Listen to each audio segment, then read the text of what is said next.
Now, Gauteng residents are still being urged to use water sparingly as level 2 restrictions continue. Rand Water says reservoirs in both Joburg and Tshwane remain severely strained. We've got senior reporter Aviwe Mtila who's following the story and joins us now for the very latest. Very good morning to you, Aviwe Mtila. Earlier on you spoke to some people, a lady who runs a daycare centre, saying that it's been very difficult for the little children, not only for her business because she has to send them home early, but the sanitation that is so critical for her young kids is sorely lacking because of these issues. What further developments do you have for us this hour? Well, that lady that ran the creche says that if this water situation and the woes around that continue, she will be forced to close down her creche. That's 45 children that the parents now will have to make amends and make means of taking care of because of the current water situation. I am in Melville now at the moment, colleague, where similar sentiments are being felt on the ground. In fact, I am at the corner of First Street and Hurley Avenue, where Johannesburg Water is on the ground. It looks like they're fixing a pipe here, and of course it can only add to the water woes on the ground, with the residents here telling us that it's been a nightmare. In fact, I want to bring in some of the residents on the ground here, Chris Myers as well as Paul Mills, just to get an understanding of how the last couple of weeks has been. Chris, let me start with you. How long have you not been without water? What's the situation been like? It's now for the past week that we've had no water, since last Monday. We had some water on Thursday and again yesterday, but other than that, nothing. But it actually started before that. On the 23rd of September it started, where we would have intermittent supply overnight, nothing during the day. Paul, I want to come to you, get your experience of how you've been surviving then with this water shortage.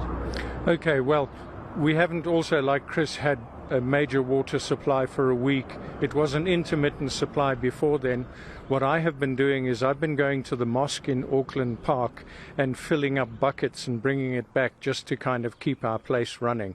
But it has been traumatic. Let me come back to you, Chris, just to get an understanding if there is adequate communication on what's going on, or do you know when it will come to an end?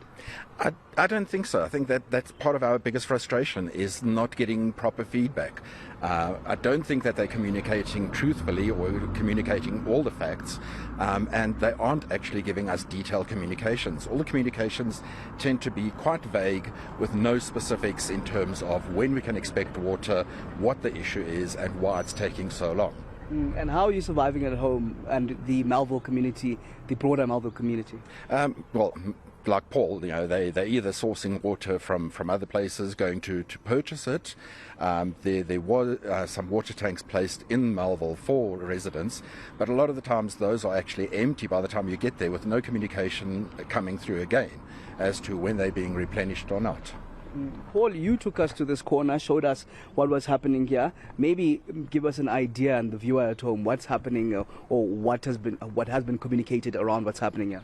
Okay, well, there's been very little communication as to what has been happening here, but I did see there has been a leak here for some time, which Johannesburg Water started to attend to, and it started as a very small little event, and as you can see, it's now become a large event, and it looks like one of their big valves has finally died, which is what they were replacing this morning. Chris, back to you. If this unreliable water supply continues, how will it have a bearing on your life and your family? Well, it's quite frustrating for me as a normal resident, but I think it's a lot worse for the businesses. There are quite a few businesses in Melville, and all of them are obviously dependent on water. Your restaurants, your bars, etc. A hairdresser, well, there's 2 hairdressers that I'm aware of. These are places that can't operate without water, not to mention the schools, where it's not hygienic for them to be able to go through a whole day without any water at all. And then you, Paul, how will you get around life without water if this continues? Well, one has a certain amount of water, because what I do is I go and collect from the mosque, and kind of one has to have almost hospital-like bed baths. Otherwise, we could all be living in Mongola, also known as Pongola. All right, hopefully this situation will be dealt with soon enough. We see Joburg water on the ground here, trying to deal with this, what we do understand, a water burst.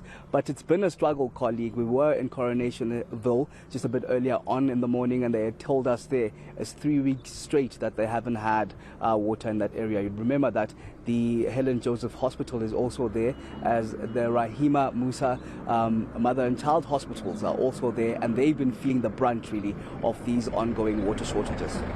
They have instances of feces from overflowing toilets because of no water at the Rahima Musa Hospital, and other scary stories, and also the indignity of being reduced as a resident who pays their taxes to hospital bed-like baths just because you're not getting services that you actually pay for. That is senior reporter Aviwe Mtila following the water shortage issue. I want to call it a crisis that we're experiencing in this part of the country.